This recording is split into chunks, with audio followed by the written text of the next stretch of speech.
In 1925, 6 Paris scrap magnates were invited to buy the Eiffel Tower from the French government. The seller stood inside a luxury hotel with the tower visible through the window behind him. His title was real enough, his papers immaculate, and every page in the folder was forged. One male dealer still leaned in, because this sale came with secrecy, urgency, and enormous profit. But why would France quietly scrap its most famous landmark, and who exactly was standing at that table?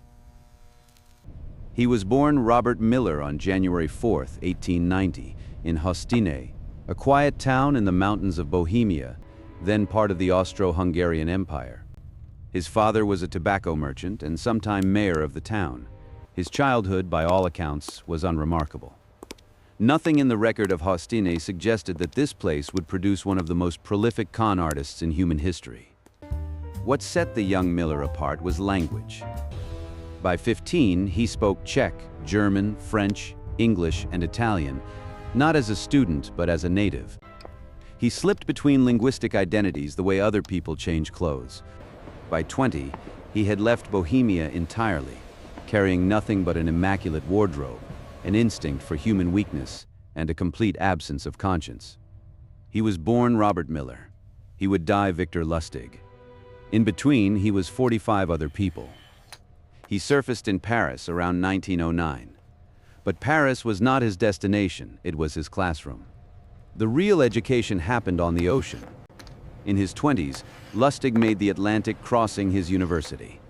He traveled between Europe and America on luxury steamships, the Mauretania, the Olympic, the Ile-de-France, running poker games, fake investment schemes, and confidence operations on wealthy passengers who never suspected the charming, multilingual gentleman was methodically emptying their wallets. One of his signature tools was the Romanian box, a small mahogany device he claimed could duplicate banknotes. He would demonstrate by feeding a genuine $100 bill into one end. After 6 hours of supposed chemical processing, an identical bill would slide out the other end. The device actually contained a few preloaded real bills. By the time the machine produced only blank paper, Lustig had already sold it for thousands and disembarked at the next port. He studied his marks the way a surgeon studies anatomy. He identified pressure points, vanity, greed, insecurity, the desperate need to appear sophisticated. He cataloged reactions, he tested approaches. Over the course of dozens of crossings, he refined his techniques into something approaching a science. He eventually codified his approach into what became known as the 10 Commandments for con men, a set of operating principles that read less like criminal advice and more like a manual for social engineering. A con man who looks bored is already caught. A con man who argues is already dead. These were not the musings of a petty thief. This was the operating manual of a man who understood that deception is not about lying. It is about becoming the person your mark needs you to be. By 1925, Victor Lustig had spent nearly 2 decades perfecting every tool in the con artist's arsenal. He could read a room in 30 seconds. He could forge documents that fooled government officials. He could assume an identity so completely that the identity's own family might not have questioned it. Then he read a newspaper article that would change his life and the history of fraud forever. The article was small. 3rd page. Unremarkable. A brief report in a Parisian daily mentioning that the Eiffel Tower, erected in 1889 as a temporary exhibit for the World's Fair, was becoming an increasingly expensive burden. Maintenance costs were staggering. Rust was a constant battle. Some voices in the municipal government had quietly suggested that demolishing the tower and selling it for scrap might be more practical than continuing to repair it. To 99 people out of 100, this was a curiosity, a paragraph to skim over coffee. To Victor Lustig, it was a blueprint. Within days, Lustig had transformed himself. He was no longer a transatlantic gambler. He was Comte Victor Lustig, Deputy Director General of the Ministère des Postes et Télégraphes, the government ministry responsible for the tower's administration. He forged ministry credentials with the kind of meticulous attention to detail that legitimate bureaucrats rarely manage. He selected his targets with care. 6 prominent scrap metal dealers, men wealthy enough to afford the purchase, ambitious enough to want the prestige, and most importantly, insecure enough to defer to authority rather than question it. And he chose his stage, the Hotel de Crillon. The address does half the work. A man who holds a meeting at the Crillon does not need to prove he is important. The room proves it for him. The Crillon was not merely prestigious. It was a temple of French institutional power. Diplomats dined there. Ministers held private meetings in its salons. By placing himself in that setting, Lustig had already won half the battle before he opened his mouth. The meeting proceeded exactly as he had planned. The 6 dealers listened to his presentation about the tower's deteriorating condition, its ruinous maintenance costs, and the government's decision to sell it discreetly. They examined his forged documents. They asked questions. He answered everyone with the tired patience of a civil servant who has explained the same policy 1,000 times. But Lustig was not listening to their questions. He was watching their eyes. 5 of the dealers were experienced, cautious, skeptical. They asked probing questions. They maintained professional distance. They would be difficult marks. One man was different. André Poisson was relatively new to the upper echelons of Parisian commerce. He had money, but not status. He had ambition, but not confidence. He asked eager questions. He agreed too quickly. He deferred to Lustig with the nervous energy of a man who desperately wanted to be accepted by the powerful people in the room. Lustig had found his mark. Not the richest man at the table, the most insecure. He arranged a private meeting, and in that meeting he executed the single most brilliant psychological maneuver of his career. He hesitated. He looked uncomfortable. He leaned forward and, with apparent reluctance, confided that his government salary was, well, modest. That a man in his position might be open to a personal consideration, a private arrangement. In exchange for ensuring that the scrap contract went to Monsieur Poisson. The bribe request was the masterstroke. It transformed the transaction from an outright fraud into something Poisson recognized: ordinary government corruption. Corrupt officials selling government contracts for kickbacks. That was normal. That was how business worked. The bribe made the con feel legitimate. Poisson paid 70,000 francs for the Eiffel Tower, and a substantial bribe on top. When shall I take possession of the structure? Lustig smiled. Soon, he said. Very soon. The paperwork would take a few weeks. They shook hands. Within days, André Poisson would discover that there was no government office at the address on the letterhead, that the phone number was disconnected, that no one at the Ministry of Posts and Telegraphs had ever heard of Comte Victor Lustig. But by then, the man who sold him the Eiffel Tower had already vanished. When André Poisson realized what had happened, that he had paid 70,000 francs for a national monument he could never possess, through a bribe to a government official who did not exist, his first instinct was not to call the police. His first instinct was silence. Consider the position he was in. To report the crime, he would have to explain what he had been trying to do: buy the Eiffel Tower through a corrupt backroom deal. He would have to admit that he, a successful businessman, had been completely deceived by a man in a nice suit with some convincing paperwork. The newspapers would have had a field day. His competitors would never let him forget it. The shame was worse than the loss. Poisson said nothing, and Victor Lustig had predicted this reaction with surgical precision. He understood something fundamental about human psychology. People will endure enormous financial pain to avoid the larger pain of looking foolish. Lustig watched the Parisian newspapers for weeks. Nothing. No police report. No news coverage. Poisson's shame had silenced him as effectively as any threat. Emboldened by this perfect silence, Lustig did something that even seasoned criminals would consider insane.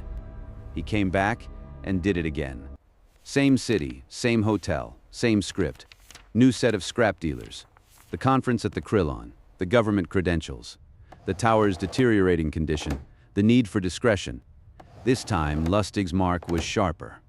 The dealer asked for verification, a second meeting with another official, an independent inspection of the tower's structural reports. Lustig stalled. He produced additional forged paperwork, but where Poisson had been blinded by ambition, this man was guided by caution.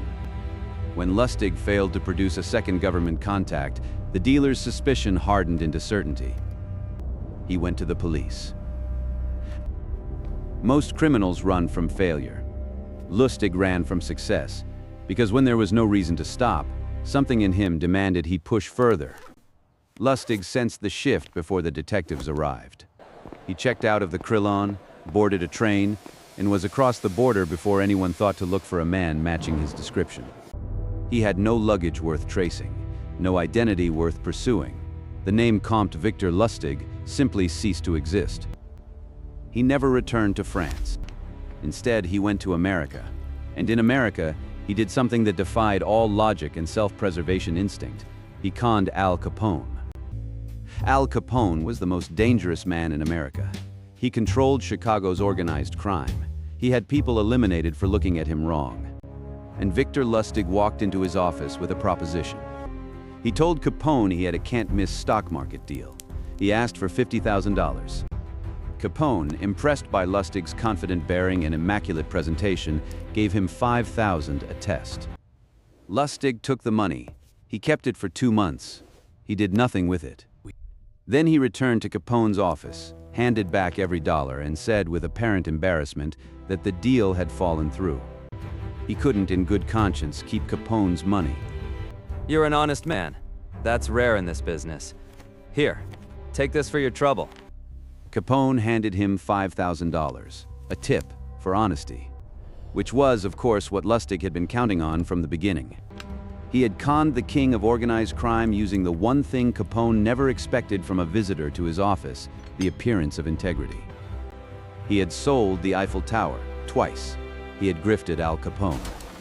Now Victor Lustig set his sights on something even more ambitious, counterfeiting the currency of the United States of America. Lustig's transition from confidence games to counterfeiting was not a lateral move. It was an escalation. Cons required charm, timing, and a mark. Counterfeiting required chemistry, engineering, and a partner. He found one in Tom Shaw. Shaw was a Nebraska-born chemist with an unusual area of expertise: paper composition and ink formulation. Where Lustig was charisma and performance, Shaw was precision and process. Together, they built one of the most sophisticated counterfeiting operations in American history. The bills they produced were exceptional. Not perfect, no counterfeit ever is, but close enough that banks accepted them in routine transactions without a second glance. The paper had the right feel, the ink had the right depth, the printing had the right texture. Shaw's chemical process even aged the bills, so they looked like they had been in circulation for months, avoiding the telltale crispness that flagged most counterfeits. The paper has to feel right before it looks right. Banks check with their fingers before they check with their eyes. Lustig handled distribution with the same methodical care he brought to his confidence games. Never too much in one city. Never the same bank twice. His network spanned corrupt businessmen, compliant shopkeepers, and dozens of intermediaries who never knew each other. The operation spread across the country like a slow infection. The Secret Service noticed the surge. In a bank in Philadelphia, a teller flagged a $100 bill. The paper felt almost right, but not quite. The serial number matched one already in circulation 300 miles away. The agency opened a file. Then another bill appeared in Dallas, then Boston, then Chicago. The quality was alarming, better than anything they had seen in years, but the distribution was so diffuse, so carefully compartmentalized, that tracing it back to a single source seemed impossible. The operation could have continued for years. Lustig was too careful, too experienced, too skilled at covering his tracks. The system, the Secret Service, the banks, the Treasury Department could not catch him. But the system did not catch him. A jealous woman did. Billie Mae Bilkins was Lustig's mistress. Their relationship was complicated by the fact that Lustig, characteristically, was maintaining multiple romantic entanglements simultaneously. When Bilkins discovered that Lustig had become involved with Tom Shaw's girlfriend, something inside her shifted from devotion to fury. She picked up a telephone. I know where Victor Lustig is, and I know what he's doing. One phone call, that was all it took. Decades of deception, dozens of identities, transatlantic crossings, the Eiffel Tower, Al Capone. The most sophisticated counterfeiting operation in American history. All of it undone by a single act of jealousy. The greatest con artist who ever lived was not caught by detective work, forensic accounting, or investigative journalism. The Secret Service moved fast. Agents arrested Lustig at a location Bilkins had provided. When they searched him, they found a key, a small, unremarkable key to a subway locker in Times Square. Inside the locker, over $51,000 in counterfeit bills, and the engraving plates used to make them. The evidence was overwhelming. Lustig was charged with counterfeiting, a federal crime carrying severe penalties. He was held at the Federal House of Detention on West Street in Manhattan, awaiting trial. Mr. Lustig, or whatever your real name is, you are under arrest for counterfeiting United States currency. For the first time in his adult life, Victor Lustig could not talk his way out. There was no mark to charm, no identity to assume, no setting to exploit. The evidence was physical. The plates were his. The bills matched his operation. But if Lustig could not con his way to freedom, he would climb. On September 1st, 1935, while awaiting trial, Lustig fashioned a rope from bedsheets, the oldest escape method in prison history. He tied them together, secured one end to his cell fixture, and lowered himself out the window of the Federal House of Detention. It was audacious, it was crude, and it was, in its own way, perfectly Lustig. No violence, no weapons, no accomplices, just misdirection and nerve. He was free. For exactly 27 days. On September 28, 1935, agents tracked Lustig to Pittsburgh, Pennsylvania. There was no grand confrontation, no dramatic chase. He was simply found and he was simply arrested. The man who had walked out of a federal detention center using bedsheets did not attempt to run. I suppose Pittsburgh was never my kind of town. In December 1935, Lustig pleaded guilty to counterfeiting charges. The judge sentenced him to 20 years in federal prison. The man who had created dozens of identities was now trapped inside the only one that mattered, federal prisoner. He was sent to the most secure prison in America, a place where no charm, no forgery, and no bedsheet rope would work. In 1937, Lustig was transferred to Alcatraz, the prison built for inmates the federal system could not control, the Rock. Surrounded by freezing currents and patrolled by guards who had heard every story, seen every trick, and trusted no one. Among his fellow inmates was Al Capone. History does not record whether Al Capone ever learned that the man in the neighboring cell block was the same man who had conned him out of $5,000 7 years earlier. If he did, neither man left any record of the conversation.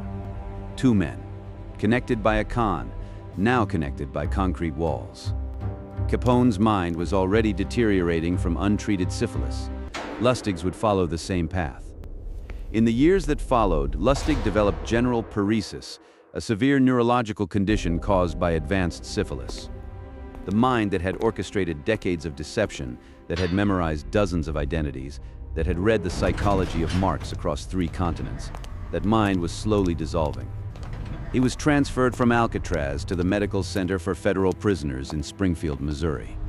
There was no escape from this prison. The bars were not made of iron. They were made of biology. Victor Lustig died on March 11, 1947. He was 57 years old.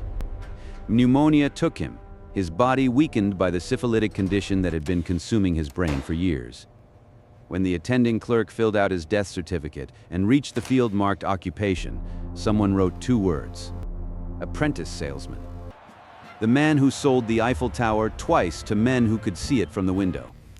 The man who conned the most dangerous gangster in America using nothing but a suit and the appearance of honesty. The man who flooded the economy with counterfeit bills so convincing that banks accepted them without question. An apprentice. It was his final con, or perhaps his only moment of honesty, because Victor Lustig never stopped learning. He never mastered the one skill that might have saved him, knowing when to stop.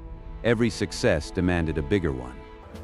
Every escape demanded a more dramatic return. The Eiffel Tower was not enough. Capone was not enough.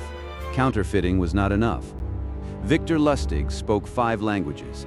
He used dozens of names. He sold the most famous landmark on Earth to a man who could see it from the window. And when they asked what he did for a living, he called himself an apprentice. There was only one thing he never learned to do: stop.